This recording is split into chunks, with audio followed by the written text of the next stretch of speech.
do conteúdo novo da fase 3, que é sobre eletricidade. Então, para a gente falar sobre eletricidade, a gente tem que falar do início do pensamento referente a essa área da ciência da física. Então, tudo começou com Tales de Mileto. Aí aqui eu vou mostrar para vocês, deixa eu pegar o apontador, vou mostrar para vocês. Então, essa aqui é a imagem de quem seria Tales de Mileto, tá? Tudo começou com o seguinte: Tales de Mileto, que nasceu antes de Cristo, ele foi um filósofo que ele observava muito a natureza. E ele observou que quando ele pegava uma pedra âmbar, que é essa pedra aqui, tá? E esfregava ela em materiais muito leves, principalmente pelos e penas de animais, ele observava que havia uma atração entre esses dois materiais. Então, um ficava preso ao outro. O que aconteceu? Ele tentou explicar esse processo, mas ele não conseguiu inicialmente como é conhecido hoje a explicação do processo de eletricidade. Mas ele foi o primeiro filósofo que pensou em explicar esse processo. Hoje a gente sabe que isso aqui é um processo de eletrização, ou seja, o ato de esfregar a pedra em pelos de animais, ou penas, ou em pedaços de papel, vai gerar um atrito, e esse atrito é um processo de eletrização. A palavra, esse material, que é chamado de âmbar, ele, que eu estou mostrando aqui no apontador para vocês, ele é conhecido como elétron. Por isso que vem do termo eletricidade, vem do termo elétron, que refere-se a essa pedra amarela aqui, que é o âmbar. Então, por isso que a gente usa esse termo eletricidade, porque lembra o que Tales de Mileto começou a pensar referente à eletricidade, observando esse efeito que a pedra âmbar gerava ao ser atritada em pelos de animais ou em penas, que ela atraía, tá? E a âmbar, elétron, significa amarelo, por isso, então, por causa da cor da pedra, tá? Então, tudo surgiu com Tales de Mileto. E aí, vocês fizeram, então, um resumo relacionando com a modernidade. Então, a eletricidade hoje, ela é fundamental, principalmente na questão da iluminação das nossas casas, na iluminação das cidades, no funcionamento de aparelhos elétricos, como lâmpadas, baterias, o voltímetro, que é o equipamento que a gente pode fazer a leitura, os fios elétricos, as tomadas, os interruptores, as fontes de energia, as redes de transmissão, secadoras de roupa, micro-ondas, aspirador de pó, batedeiras, ferro elétrico, geladeira, jarra elétrica, moedores. Então, praticamente quase todos os instrumentos e aparelhos que a gente tem domésticos são elétricos. Também é importante a questão de computadores, então a área que envolve tudo que utiliza computador, basicamente quase todas as profissões. Mesmo que você seja, por exemplo, um operador, a máquina provavelmente ela é movida a eletricidade. E se ela é movida a eletricidade, ela vai ter comandos elétricos, como o painel de controle, por exemplo, que é uma espécie de um computador do aparelho elétrico, da máquina elétrica. E uma coisa fundamental, principalmente agora, na pandemia, é a questão do celular. Sem a eletricidade, a gente não consegue fazer o quê? O carregamento dos aparelhos eletrônicos, né? Então, o nosso celular, ele fica sem bateria e não tem o que fazer. Não tem como a gente carregar se a gente não tiver eletricidade. Tem que ter uma fonte de eletricidade. Então, nós conseguimos hoje viver sem eletricidade? Do meu ponto de vista, a gente consegue viver sem eletricidade, porém, existem duas coisas que eu acredito que são fundamentais, que a gente acha que sentiria muita falta de viver sem eletricidade, que é a internet, porque é o meio de entretenimento e de conhecimento e de informação fundamental hoje em dia na nossa vida. Por exemplo, as nossas próprias aulas não poderiam acontecer. E a conservação dos alimentos. Com a criação da geladeira, eu acho que foi o maior desenvolvimento e a maior possibilidade que já existiu para a humanidade na questão de conservação de alimentos. A gente nunca teve tanta condição de armazenar um alimento e que esse alimento durasse por um longo período de tempo. E isso sempre foi um grande problema nas civilizações que não tinham eletricidade ou tinham eletricidade restrita, que era a questão da conservação dos alimentos. Os alimentos se estragavam muito rapidamente. Então, quais são os benefícios trazidos pela eletricidade? Então, desde a Revolução Industrial, a segunda parte da Revolução Industrial, vários são os benefícios trazidos pela eletricidade. E isso aconteceu principalmente a partir do ano de 1850, que é a segunda fase da Revolução Industrial. Antes, a Revolução Industrial aconteceu com as máquinas a vapor, mas as máquinas a vapor, elas apresentavam alguns problemas, como superaquecimento ou perda de calor e, consequentemente, perda da sua eficiência. E com a questão da utilização de máquinas elétricas, que foi o domínio da eletricidade a partir de 1850, houve um grande avanço da Revolução Industrial. Aí aqui então tem duas imagens para vocês, para mostrar processos industriais utilizando máquinas elétricas, tá? Aí de dois tipos de produção de dois materiais diferentes. Também a questão da eletricidade e da evolução da eletricidade disponibilizou a construção de dínamos, geradores, que são espécies de máquinas elétricas, que aí você consegue fazer com que produza eletricidade, que são os geradores, né? E a conservação da eletricidade. Então, aqui um exemplo de um dínamo, se vocês não conhecem, e aqui de um gerador elétrico. E aí, esses motores elétricos, eles trouxeram um grande benefício à humanidade. Por quê? Porque eles se tornaram muito mais eficientes do que as máquinas a vapor. Eles são em torno de 80% mais eficientes do que uma máquina a vapor.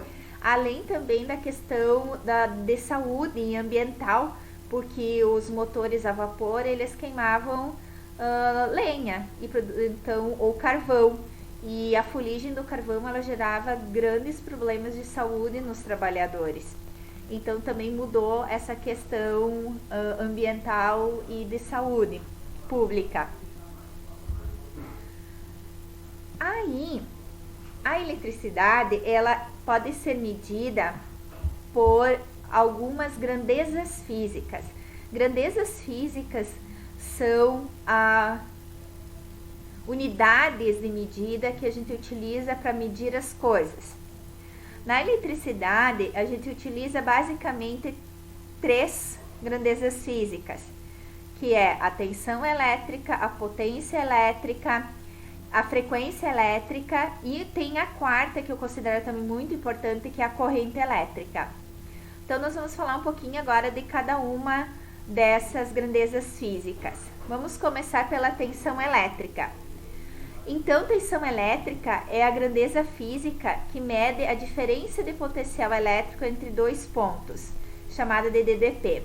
Então, tensão elétrica, ela mede uma diferença de potencial entre dois pontos interligados, tá? E a diferença de potencial, na física, a gente, em vez de falar tudo isso, diferença de potencial, a gente abrevia para o DDP. Desculpem. Então, A DDP é uma coisa que eu acredito que você já deve ter ouvido falar, tá? A tensão elétrica, ela é medida em volt, o símbolo é V maiúsculo, nos cálculos matemáticos é representada pela letra U maiúscula.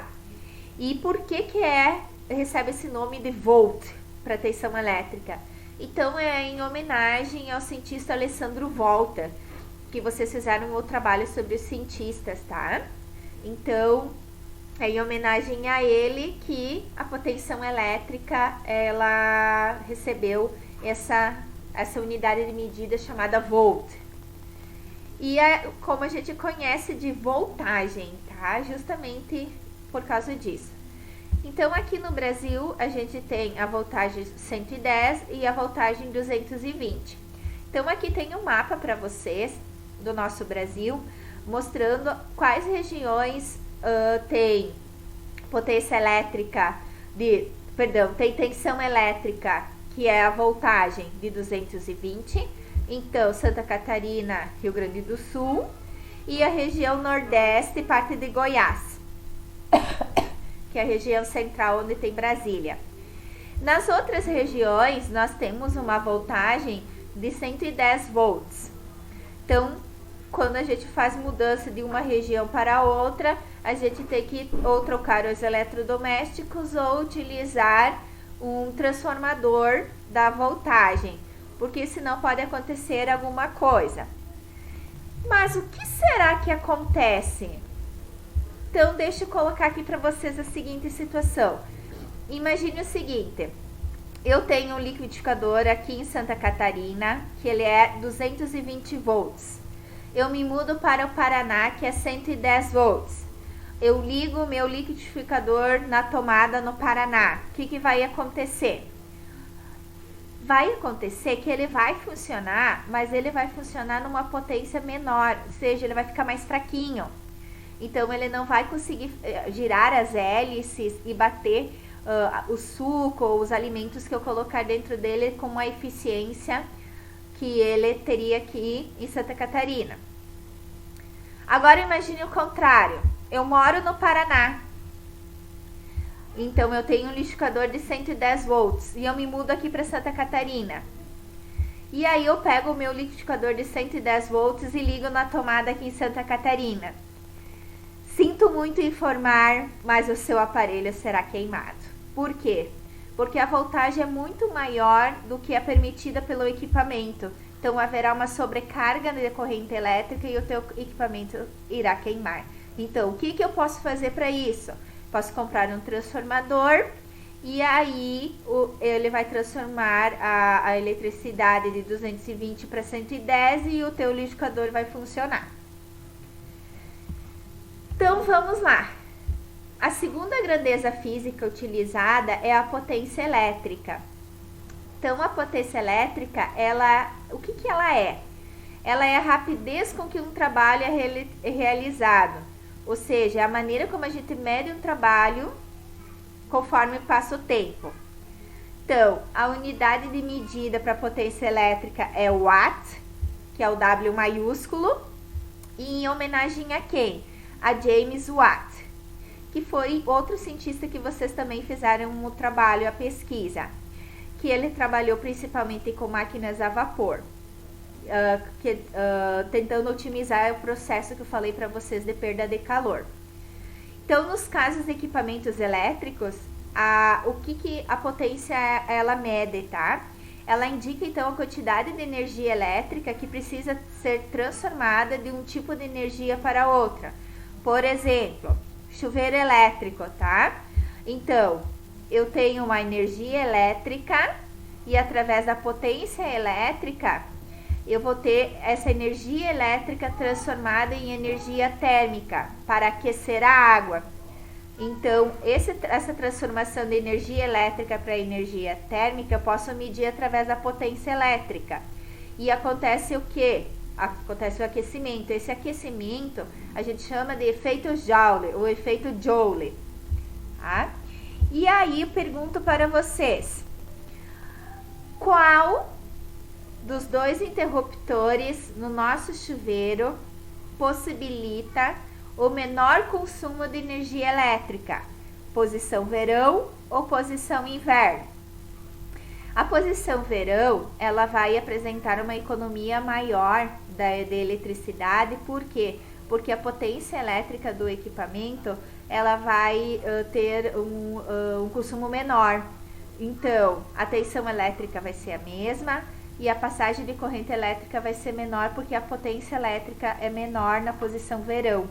Então, sempre a gente vai consumir menos eletricidade na nossa residência na posição verão. Então, a gente relacionando as duas grandezas físicas que a gente já viu, que é tensão e potência elétrica. Então, relacionando as duas, a gente tem uma equação matemática que é o P igual a U a I, ou o PIU, se vocês trocarem a ordem, que eu costumo dizer para os alunos para eles memorizarem, tá? Então, P vai ser a potência elétrica, que é em watts, em homenagem ao James Watt. O U é a diferença de potencial ou tensão elétrica, que eu falei recém para vocês, que o símbolo é o V. E o I é a corrente elétrica, que é medida em ampere, que é a homenagem ao cientista que vocês fizeram, André Ampère. Então, todo aquele trabalho que vocês fizeram é o que a gente está estudando realmente aqui nessas explicações que eu estou passando para vocês, tá? Então, a gente não estudou aqueles cientistas em vão. Aquele trabalho foi justamente para preparar vocês e vocês entenderem o que eu estou falando aqui. Então, com essa equação matemática aqui, que é o PIU ou o PUI, a gente vai poder fazer cálculos matemáticos e determinar ou tensão elétrica, ou potência elétrica, ou corrente elétrica em equipamentos. E agora eu vou apresentar para vocês alguns exemplos. Então, eu só vou ter que sair da apresentação para fazer resolver os cálculos matemáticos.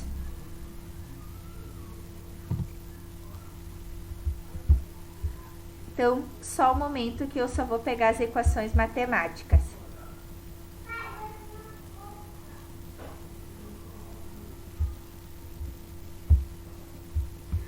Então, vamos lá. Exercício número 1. Qual a potência elétrica desenvolvida por um motor quando a diferença de potencial, DDP, nos seus terminais é de 110 volts e a corrente que atravessa tem intensidade de 20 ampere?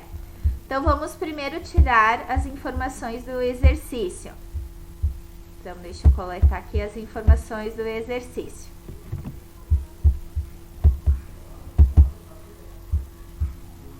Só um pouquinho, que às vezes demora um pouquinho por causa da conexão. Então, informação do exercício. Qual a potência elétrica? Então, o P a gente vai querer descobrir. Porque a pergunta já de cara, né? Ela diz qual é a potência elétrica. Quando a diferença de potencial, então diferença de potencial é o DDP, que o símbolo também é o U maiúsculo. Então, diferença de potencial é 110 volts. E a corrente elétrica, que é representada pelo I pequeno, o I minúsculo, ela é de 20 ampere. Então, agora a gente pega a equação matemática. Vamos inserir a equação matemática, que é o PUI, ou o PIU, que eu falei para vocês também, tá? Então, vamos lá.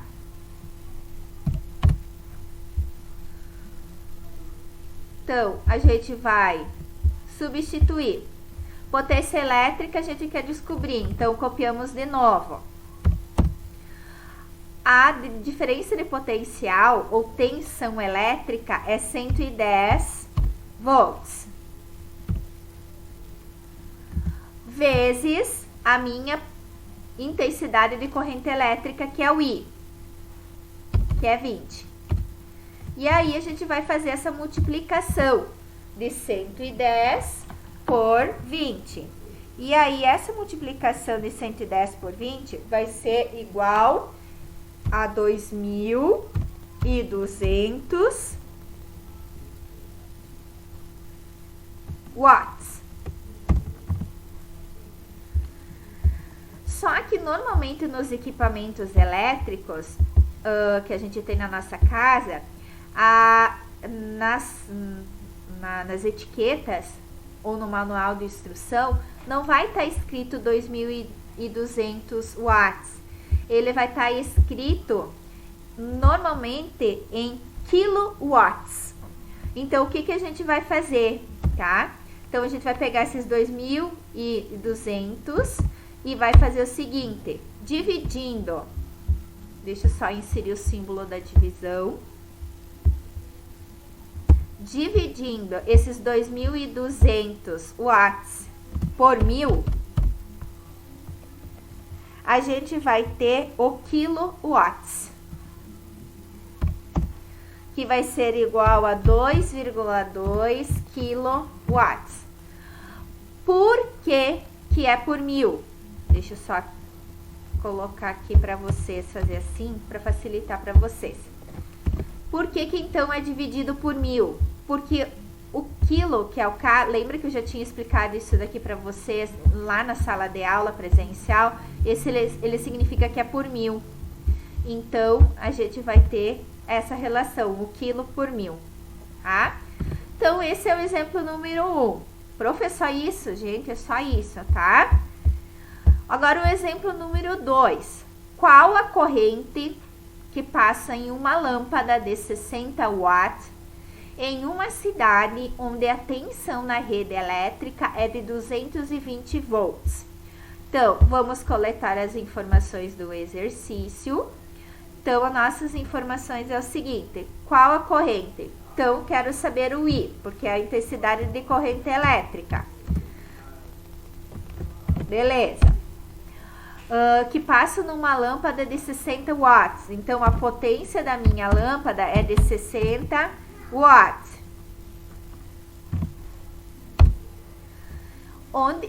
Em uma cidade onde a tensão, então tensão é DDP. DDP é simbolizado pelo U, de 220 volts.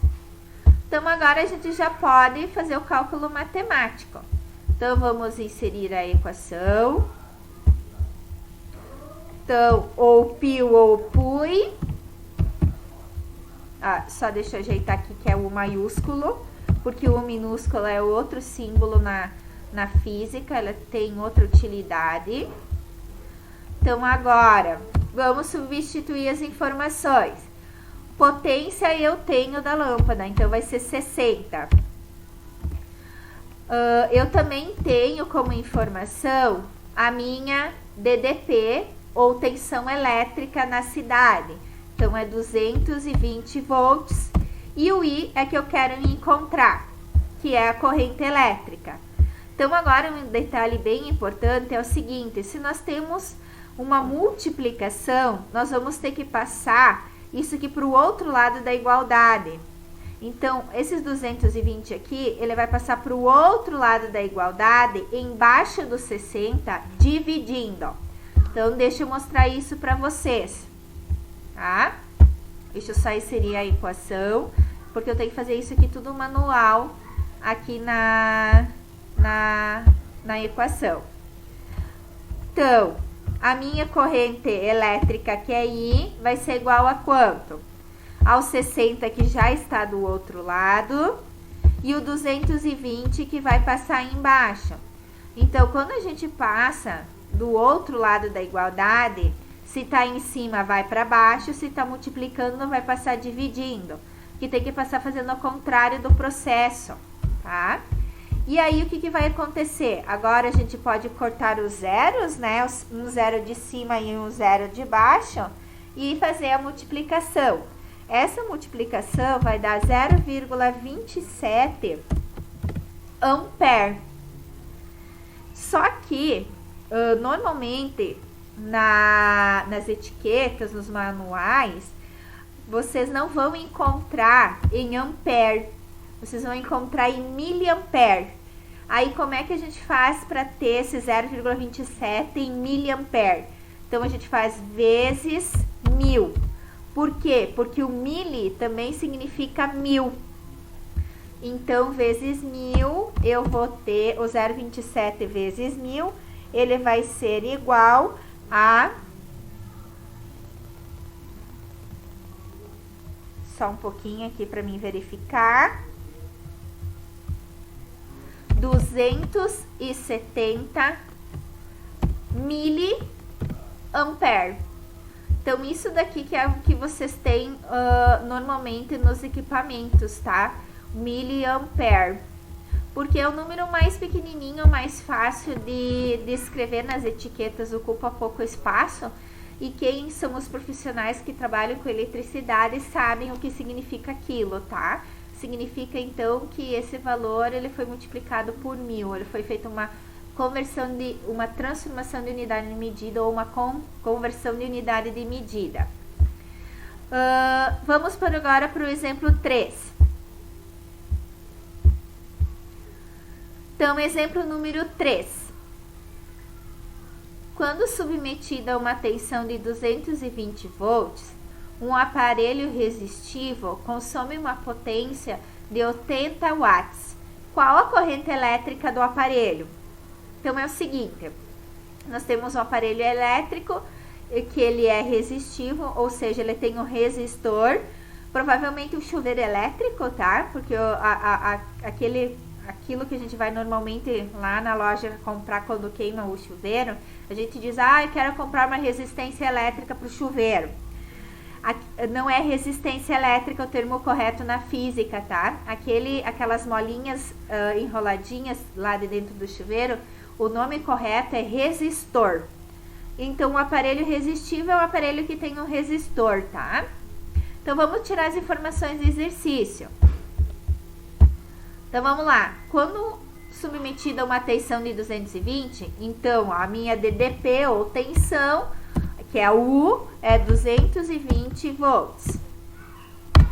Um aparelho resistivo consome uma potência de 80 watts. Então, a minha potência é de 80 watts. Qual a corrente elétrica do aparelho? Então, eu quero saber qual é o valor da minha corrente elétrica. Então, vamos descobrir. Usamos, então, a equação do π ou do PUI. Vamos lá, P é igual a tensão elétrica vezes a corrente elétrica. Vamos substituir essas informações. Então, no lugar de potência elétrica eu tenho, que é a 80. A tensão elétrica eu tenho, que é 220. E a corrente elétrica eu quero descobrir. Então, novamente aqui, ó, nós temos uma multiplicação. Vai passar para o outro lado da igualdade fazendo uma divisão. Então, só para agilizar o processo, eu vou só copiar aqui a equação para a gente só substituir o valor. Aí se torna mais rápido e o vídeo não se torna tão longo para vocês. Desculpa. Então, vamos lá. Então, eu tenho o 80 do outro lado e eu vou passar o 220 embaixo. Lembrando sempre isso. Sempre que passa para o outro lado, passa embaixo. Se está em cima, passa embaixo. Se está multiplicando, passa dividindo. Aí, aqui nós também podemos cortar o zero de cima com o zero de baixo. E 80 dividido por 220 vai dar 0,36 ampere. Ou também, que vocês agora já sabem, né? Multiplicando por 1000, a gente vai ter 360 miliampere, que é o que a gente vai encontrar nas etiquetas, então. Então, essa é a corrente elétrica que passa nesse equipamento, tá? Então, agora eu vou voltar para a apresentação para continuar a explicação para vocês. Então, nós falamos em tensão elétrica, que é o U. Nós falamos em potência elétrica, que é o P. Nós fizemos continhas com potência elétrica, com tensão elétrica e nós já falamos em corrente elétrica, mas eu não expliquei para vocês o que é corrente elétrica. Então, na física, a corrente elétrica é considerada o fluxo de elétrons, como os elétrons eles vão fluir dentro de um material condutor, tá? Que a gente já vai ver também o que são esses materiais condutores. E há dois tipos de corrente elétrica. A corrente contínua, que normalmente nos aparelhos a gente usa o símbolo CC ou DC, e essa corrente contínua ela é gerada por pilhas e por baterias. Então, as pilhas e as baterias, elas vão gerar uma corrente elétrica contínua. Então, igual o tempo inteiro, tá? Não tem oscilação de corrente elétrica.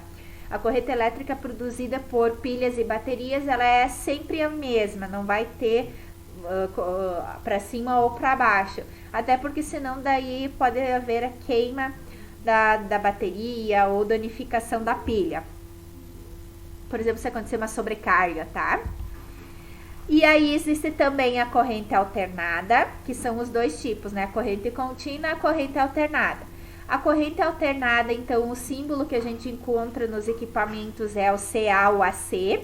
E normalmente essa é o tipo de corrente que chega às nossas casas, na tomada dos nossos aparelhos e eletrônicos.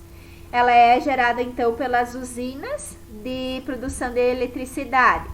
Então, nós podemos captar o calor do sol e produzir eletricidade, que são as energias, que são as usinas de energia solar. Nós podemos utilizar um átomo radioativo e modificar o seu núcleo e produzir aquecimento da água e geração de energia nuclear, que vem lá do núcleo do átomo. E nós também, que é comum aqui no Brasil, que é a gente utilizar a movimentação da água e ela vai gerar uma rotação no motor, esse motor vai gerar uma energia, um aquecimento, e esse aquecimento vai gerar, uma movimentação mecânica, e essa movimentação mecânica, que é o girar do motor, que vai produzir então eletricidade. Então, no Brasil, a gente tem a produção de eletricidade principalmente através de hidrelétricas, que é então a movimentação da água gerar o motor, produzindo energia mecânica, e essa energia mecânica produz eletricidade. Essa é a maneira mais usada aqui no Brasil. Eu recomendo para quem de vocês for fazer vestibular ou queira fazer o Enem, que estude como é produzida a geração de eletricidade em hidrelétricas e com os painéis solares. Por quê? Porque normalmente no Enem ou cai um ou cai o outro, tá? Energia eólica também está caindo bastante. Então, estudem esses três tipos de usinas elétricas de produção de eletricidade, que vocês vão estar preparados, com certeza absoluta vai cair uma delas. Então, já falamos em potência elétrica, em tensão elétrica, em corrente elétrica. Agora, então, nós vamos falar na última grandeza física que nós vamos estudar, que é a frequência elétrica. Então, a frequência elétrica, ela se refere à característica da corrente elétrica alternada que é produzida, tá? Então, em pilhas e baterias, nunca você vai encontrar qual é a frequência elétrica. Por quê? Porque as pilhas e as baterias produzem corrente elétrica contínua. E frequência elétrica está relacionada só à corrente elétrica alternada. Por isso que eu falei sobre corrente elétrica e já emendei com a frequência para vocês entenderem. E aí a frequência elétrica, ela tem a ver com a fase que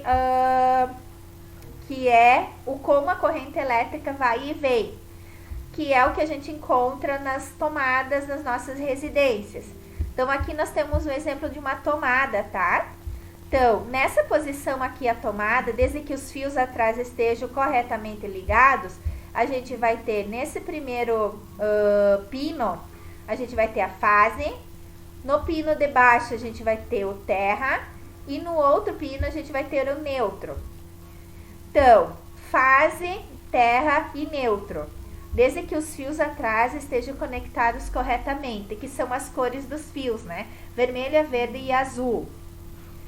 Mas eu pergunto para vocês, e se a minha tomada for ao contrário? Se eu tiver aqui o neutro, aqui o terra e aqui a fase, o que vai acontecer? Isso é errado? Se os fios estiverem corretamente atrás da tomada conectado, fio neutro na posição neutra, fio terra na posição terra, fio fase na posição fase, não tem problema nenhum.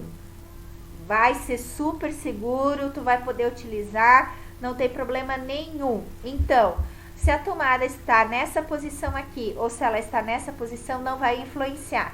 O que influencia é os fios atrás na tomada conectados nos lugares certos. O fio fase conectado no pino fase, o fio terra conectado no pino terra e o fio neutro conectado no pino neutro. Isso que é o importante que tem que ser feito nas instalações elétricas. E aí a nossa última parte, que vocês já fizeram um resumo, é qual a origem da eletricidade. Então, a origem da eletricidade, ela está explicada através de um conceito da química, que é o conceito de átomo. Então, o átomo, ele nas suas condições normais, ele é nêutron. O que significa ser nêutron?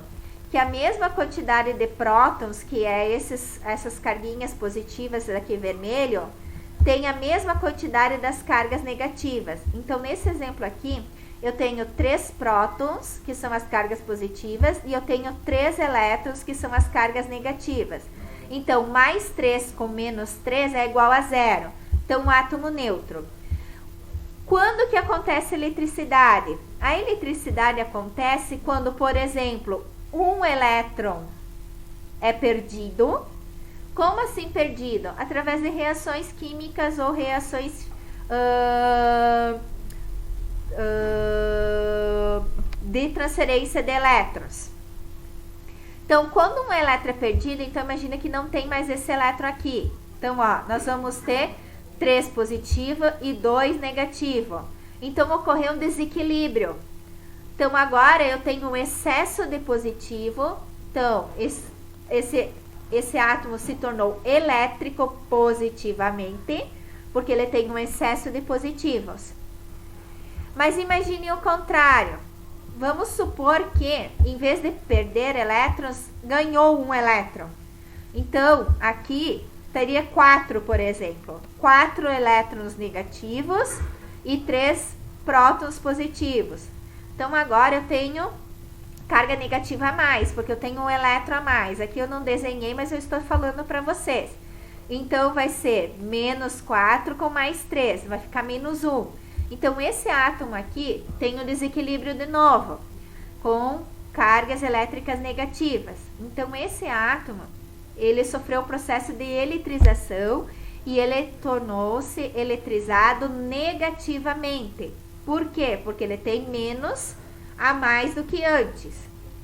Então, em condições normais, a gente tem um átomo neutro. Sofrendo o processo de eletrização, ou a gente tem o ganho de elétrons ou a perda de elétrons. Então, aqui dentro a gente nunca vai trabalhar, mexer, modificar, com exceção de usinas nucleares de produção de energia elétrica que envolve daí núcleo do átomo, que é a usina nuclear de produção de eletricidade. Senão a gente não, até porque é muito caríssimo mexer dentro do núcleo de um átomo e normalmente a gente mexe só em átomos radioativos, os quais são muito perigosos para a saúde. Então, o nosso último conteúdo dessa parte de eletricidade é sobre condutores e isolantes elétricos. Então, eu fiz um vídeo explicando o que são condutores e isolantes. Esse vídeo, ele é junto com outro vídeo que já está pronto na internet, mas eu fiz uma adaptação nele e fui explicando então o que são condutores e isolantes elétricos para vocês. Então agora vocês vão ouvir o vídeo. Deixa eu só tirar aqui o apontador para poder acionar o vídeo para vocês, então. Então, o vídeo é bem curtinho e encerra essa nossa parte de condutores de eletricidade, dos resumos que vocês fizeram até então, mas a gente vai continuar aí nesse conteúdo. Espero que vocês estejam bem. Então hoje eu vou fazer um vídeo com vocês. Na verdade, o vídeo não é meu, ele é do Que Salva. Eu estou usando como recurso didático, mas eu vou ir comentando o vídeo, que eu acho que é bem pertinente e eu acho que é uma maneira diferente de trabalhar com vocês e tirar as dúvidas. O vídeo é bem curtinho, tá? Não vai tomar muito tempo de vocês e é sobre o assunto que nós vamos trabalhar na aula, tá? Condutores e isolantes elétricos.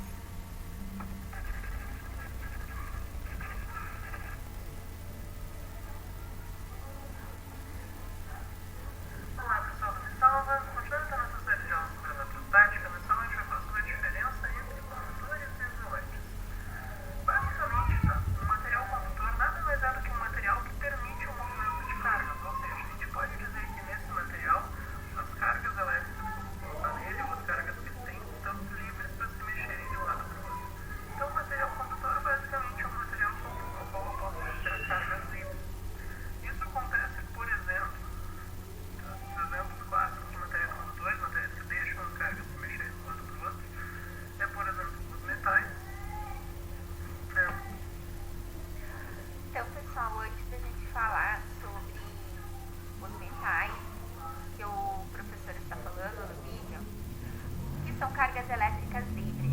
Então a gente vai ter que retomar um pouquinho de química, tá? Então, na química existem 3 tipos de ligações químicas, tá? As ligações covalentes, as ligações iônicas e as ligações dos metais. As covalentes, há compartilhamento de elétrons. Nas iônicas, a doação e recepção de elétrons. Então um doa e outro recebe. Nas ligações metálicas existe a nuvem de elétrons. Essa nuvem de elétrons é o que a gente chama então dessas cargas elétricas livres, tá? Então por isso que os condutores eles são os materiais que permitem o movimento de cargas, tá? Cargas elétricas. Então um exemplo, os metais.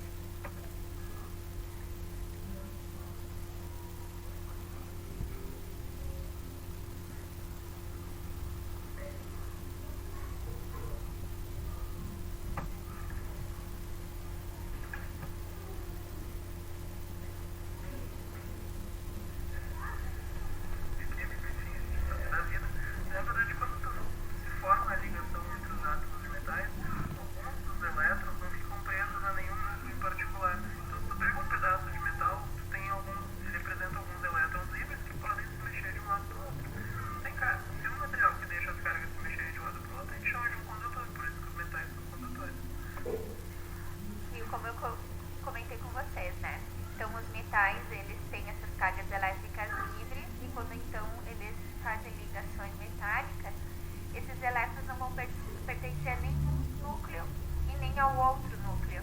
Então eles estão livres ali para fazer outros tipos de fenômenos, tá? E agora nós estamos estudando a questão de condutores. Outra situação que isso pode aparecer é, por exemplo, o seguinte, tu pega aqui um copinho com água, por exemplo, coloca nessa água. Então, outro exemplo de condutores também é a água, mas a água que tem sais dissolvidos nela, tá? Então, água com sal, água com água mineral, que tem vários tipos de sais dissolvidos nela, tá? E essa água com sal, essa água com sais minerais, por exemplo, da água mineral, ela é considerada uma condutora também de eletricidade, tá? Por quê? Agora o professor vai comentar com vocês. Por exemplo, a gente coloca cloreto de sódio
sinais iguais, não vai ter a atração dos elétrons.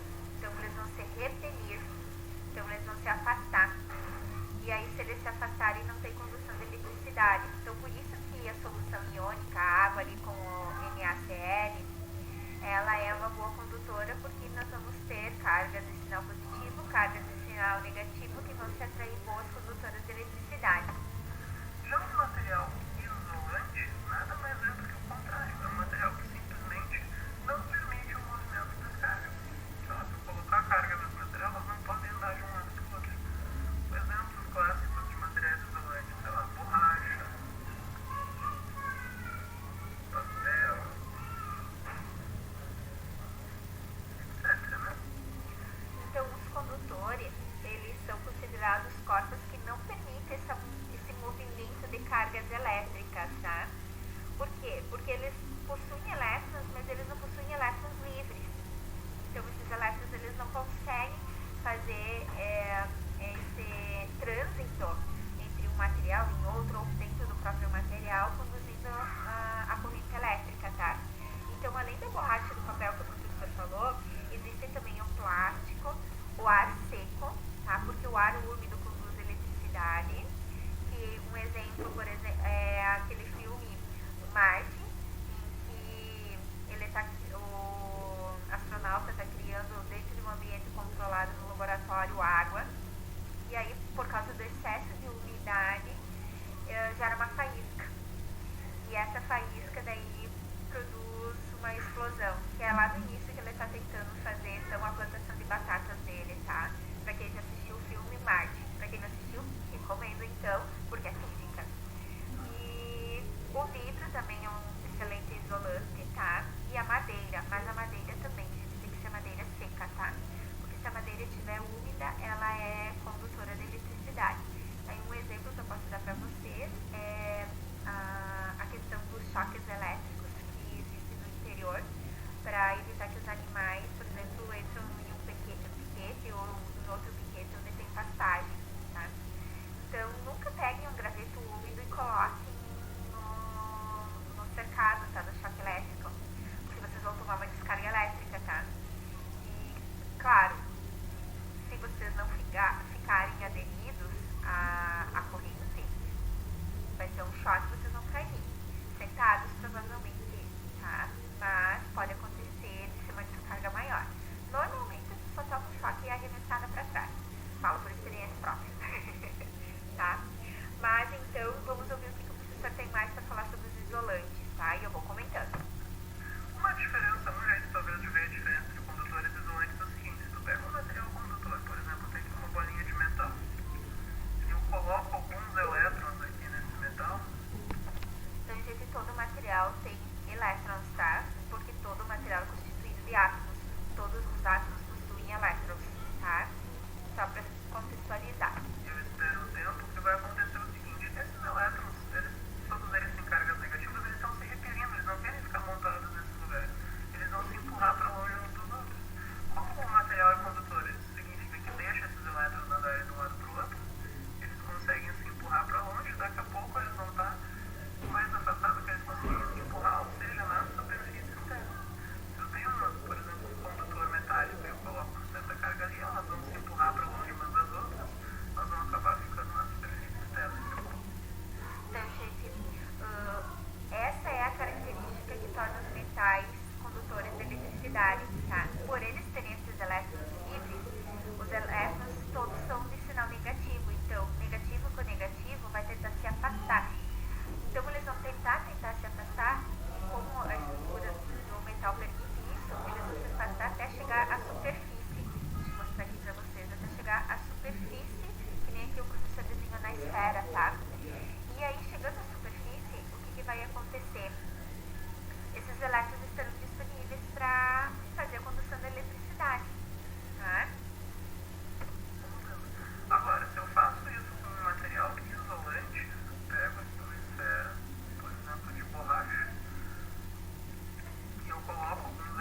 bastante para beber.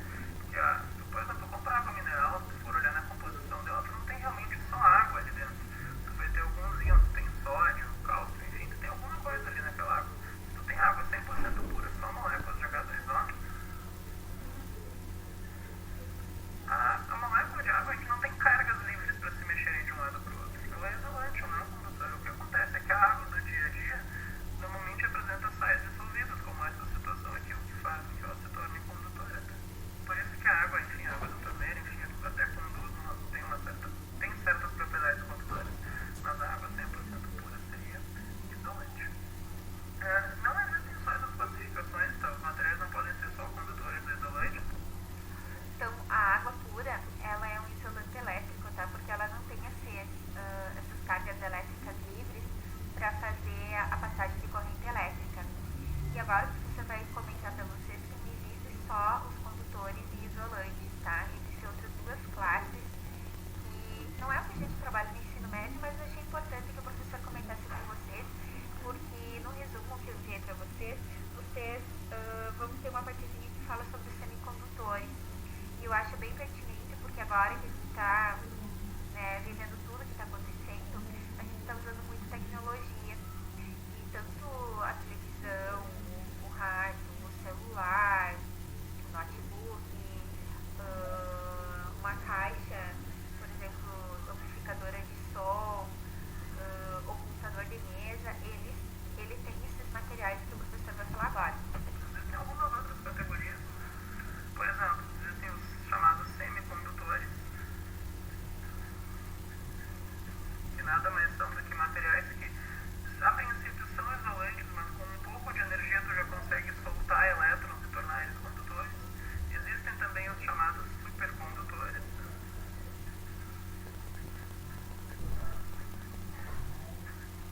A ideia básica dos supercondutores, na verdade, é o seguinte: nos condutores as cargas conseguem se mexer de um lado para o outro, mas na verdade elas não fazem isso, digamos assim, de graça. Conforme elas vão se mexendo de um lado para o outro, elas vão se batendo dentro de impurezas do próprio material e vão perdendo energia. Como, por exemplo, um movimento com atrito. Tu consegue arrastar o bloquinho, mas isso não é de graça, tu tem que ir vencendo o atrito. Já nos supercondutores, as cargas não só podem se mexer, por isso que é condutor, mas elas se mexem 100% de graça, elas se mexem livremente. Não existe, não oferece nenhuma resistência ao movimento desses elétrons, é como mover um bloquinho numa superfície sem atrito. Mas enfim, o importante para nós. Então, exemplos de semicondutores, tá? Vocês têm no material resumido que eu mandei para vocês, o germânio e o silício, tá? E aí eu falei, dos materiais, dos recursos tecnológicos que nós estamos usando. Então, grande parte da composição dos chips e das plaquinhas eletrônicas que tem dentro dos materiais tecnológicos que estamos usando hoje, eles têm germânio e silício. Ou germânio ou silício, ou os dois, tá? Por quê? Porque eles são semicondutores, eles são materiais assim, que conduzem corrente elétrica de modo eficiente, mas de modo que não gere sobrecargas em excesso que pode vir a acontecer uma queima da placa, uma perca de dados, um acidente, tá? E aí o professor também falou dos supercondutores, mas supercondutores, assim, uma parte da física assim, bem aprofundada, que a gente trabalha só um pouco na faculdade. Então, é só para contextualizar vocês, tá? Aqui nas próximas aulas vai ser essa classificação em condutores isolantes, então basicamente condutor é só um material que deixa as cargas andarem de um lado para o outro. Exemplos clássicos: metais, solução iônica. Material isolante é um material que não deixa as cargas andarem de um lado para o outro. Tu coloca as cargas em algum lugar, mesmo que elas estejam se repelindo, elas vão continuar montadas ali. Borracha, papel, etc. E assim vai. Por essa aula era isso, então. Muito obrigado pela atenção e até a próxima. Então, pessoal, eu faço das palavras das professoras minhas também. Obrigada pela paciência de vocês. Eu achei, assim, que esse material do professor, ele é muito didático, então, entre eu preparar ele, eu preferi preparar o resumo para vocês, e aí comentar e contextualizar o vídeo do professor. Agradeço que vocês estejam participando das aulas. Agora eu quero que vocês possam comentar se vocês entenderam ou não que são materiais condutores e isolantes, porque a gente vai usar muito esses termos a partir de agora, principalmente o termo condutores, tá? Por